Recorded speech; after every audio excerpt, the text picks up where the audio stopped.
தேர்வுகள்ல age limit இதுக்கு முன்னாடி கிடையவே கிடையாது. எந்த வயசு வேணாலும் எழுதலாம். நமக்கு தெரிஞ்சு எவ்வளோ பேர் வந்து பார்த்தீங்கன்னா 45 வயசு அம்மாவும் மகளும் குரூப் 2 தேர்வில் வந்து பாஸ் பண்ணி போயிருக்காங்க. ஒருத்தர் 15க்கு 13.5 மார்க் போடுறாரு, இன்னொருத்தர் 0 மதிப்பெண் போடுறாரு. ஒன்று கூட இல்லை, 0 மதிப்பெண் போடுறாரு. 0 மதிப்பெண் எங்கே மார்க் போடணும்?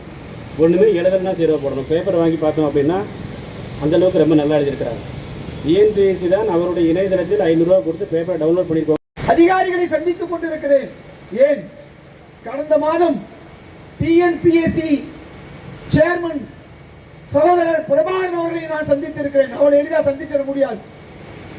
அவரையும் சந்தித்து வெளிப்படைத்தன்மையை பற்றி நான் பேசிவிட்டு வந்தேன். ஒரு நல்லவர், ஒரு நேர்மையானவர். அவர் காலத்திலாவது இந்த கோரிக்கை ஏற்கப்பட வேண்டும். அது மட்டுமல்லாமல் இன்றைக்கு ஓபிசி என்று சொல்லக்கூடிய பிற்படுத்தப்பட்ட மக்களிடம்தான் சிறுபான்மை மக்களும் இருக்கிறார்கள்.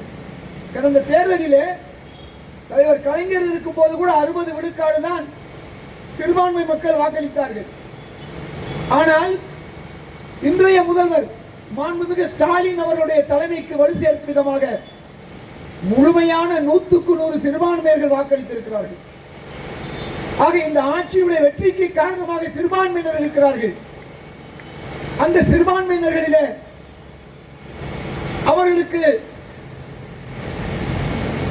தேவை என்பது அரசு ஹஜ் இல்லம். இந்தியாவிலே அனைத்து மாநிலங்களிலும் அரசு ஹஜ் இல்லம் இருக்கிறது. பக்கத்தில் இருக்கக்கூடிய கேரளாவிலே 2 அரசு ஹஜ் இல்லம் இருக்கிறது.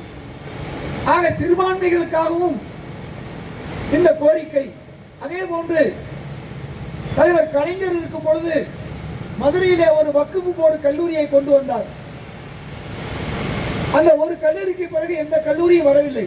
பிற்படுத்தப்பட்டவர்கள் சிறுபான்மை உட்பட எழுதலாம் என்று இருக்கிறது. இன்னும் சொல்ல போனால் யோகி ஆளக்கூடிய உத்தரப்பிரதேசத்திலே 45, உத்தரகாண்டிலே 47, அஸ்ஸாமிலே 43. இவையெல்லாம் பாஜக ஆளக்கூடிய மாநிலங்கள். ஆனால் சமூக நீதி மாநிலமான தமிழகத்தில் இது வெறும் 37 இருந்து 39 இருக்கு. முன்னாள் முதல்வர் தலைவர் கலைஞர் இருக்கும் பொழுது 40 வயதாக இருந்தது. அது குறைந்து விட்டது. இதனால் மிகவும் பிற்படுத்தப்பட்ட மாணவர்கள் உயர் சாதி மாணவர்களை விட கல்வியிலே சற்று குறைந்தவர்கள் தான். அவர்கள் வேலை வாய்ப்பை பெற வேண்டும் என்று சொன்னால் சமூக நீதி பேசாத மாநிலங்கள் வைத்திருக்கக்கூடிய அளவுகோல் 47, 49. தோழர்கள் அனைவருக்கும் நான் அங்கம் வகிக்கக்கூடிய இந்திய கம்யூனிஸ்ட் கட்சியின் மாநில குழு சார்பாக புரட்சிகர வாழ்த்துக்களை தெரிவித்துக் கொள்கிறேன். இந்த நிகழ்வுக்கு தலைமையேற்று நடத்தி கொண்டிருக்கக்கூடிய தோழர் கலீல் பாஷா அவர்களே, எனக்கு முன்னால் பேசிய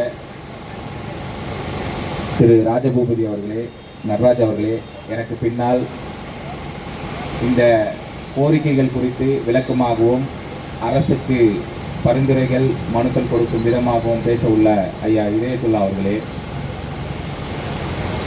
இந்த டிஎன்பிசி தேர்வு அதில் நடக்கும் முறைகேடுகள் அது எவ்வாறு வெளிப்படைத்தன்மையாக இருக்க வேண்டும் என்கிற உள்ளிட்ட அம்சங்களை மிகவும் துல்லியமாக, ஏன்னா அந்த துறையிலேயே பல ஆண்டுகளாக தங்களை அர்ப்பணித்து கொண்டு செயல்பட்டு கொண்டு இருக்கக்கூடிய தோழர்கள் விளக்கமாக தெரிவித்தார்கள். அரசியலாக எங்களுடைய இளைஞர் மாணவர் அமைப்புகள் அனைவருக்கும் கல்வி, அனைவருக்கும் வேலை என்கிற கோரிக்கையை முன்வைத்து 50 ஆண்டுகளுக்கு மேலாக தொடர்ச்சியாக போராடி கொண்டிருக்கிற அமைப்பு அனைத்து இந்திய மாணவர் பெருமன்றம்.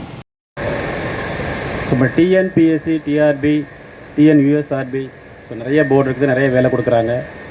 தமிழ்நாட்டில் வேலை வாய்ப்பில் அலுவலகத்தில் ரிஜிஸ்டர் பண்ணி ஒரு 70 லட்சம் பேர் வந்து பார்த்திங்கன்னா வேலை இல்லாமல் இருக்கிறாங்க. அதுபோக அந்த குரூப் 4, குரூப் 2, குரூப் 1 எல்லா எக்ஸாம் சேர்ந்து குறைஞ்ச ஒரு 30 லட்சம் பேர் எழுதுகிறாங்க. 1 கோடி நபர்கள் வேலைக்காக ட்ரை பண்ணிட்டுருக்கிறாங்க, அரசு வேலைக்காக. அதாவது ஒரு 8 கோடி மக்கள் தொகைக்கு மேலே இருக்கக்கூடிய ஒரு மாநிலத்தில் 1 கோடி பேர் அரசு வேலைக்காக ட்ரை பண்ணுறாங்க அப்படின்னா அந்த பணியாளர் தேர்வாணையங்கள் எந்த அளவுக்கு நேர்மையாக இருக்கணும் அப்படிங்கிறது ரொம்ப முக்கியமான ஒன்று. ஊழல் நடந்துட்டு நம்முடைய முதல்வர் ஐயா ஸ்டாலின் அவர்கள் 2020 பிப்ரவரி 20ஆம் தேதி எதிர்க்கட்சி தலைவராக இருக்கும் பொழுது டிஎன்பிஎஸ்சி ஊழலை விசாரிக்க தனிநபர் குழு அமைக்கப்படும் என்று அவர் கூறினார்.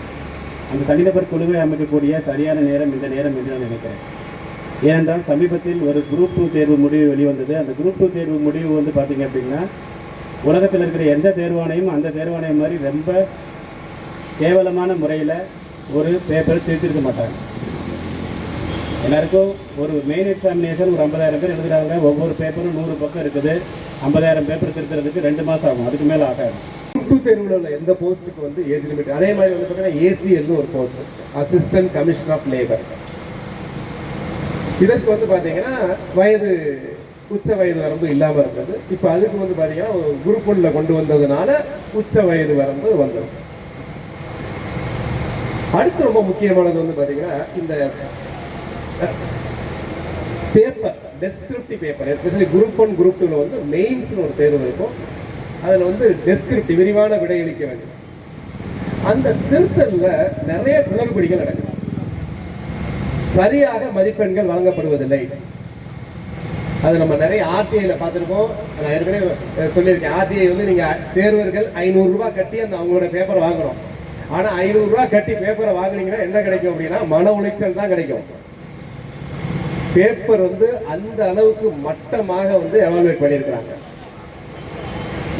ஒரு கேள்விக்கு எக்ஸாம்பிள் சொல்றேன் உங்களுக்கு. ஒரு 15 மார்க் கேள்விக்கு வந்து ஒருத்தர் திருத்துறவர் வந்து பார்த்தீங்கன்னா ஒவ்வொரு பேப்பரையும் 2 பேர் திருத்துவாங்க, 2 ஆசிரியர்கள் திருத்துவாங்க, பேராசிரியர்கள் திருத்துவாங்க. ஒரு 15 மார்க் வினாவிற்கு ஒரு பேராசிரியர் 13 போட்டிருக்கார்.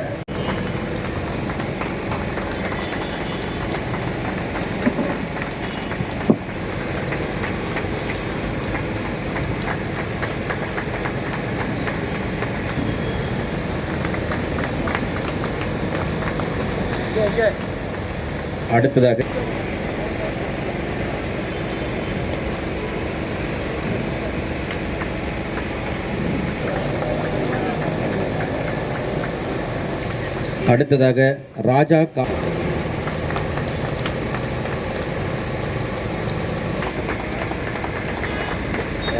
பூபதி அவர்கள் பொன்னாடை போற்றி சிறப்பு செய்வார். அடுத்ததாக இந்த போட்டித் தேர்வு மாணவர் சங்கத்தை வெற்றிகரமாக நடத்தி கொண்டிருக்கிற திரு கலீல் பாஷா அவர்களுக்கு நடராஜ் IAS அகாடமி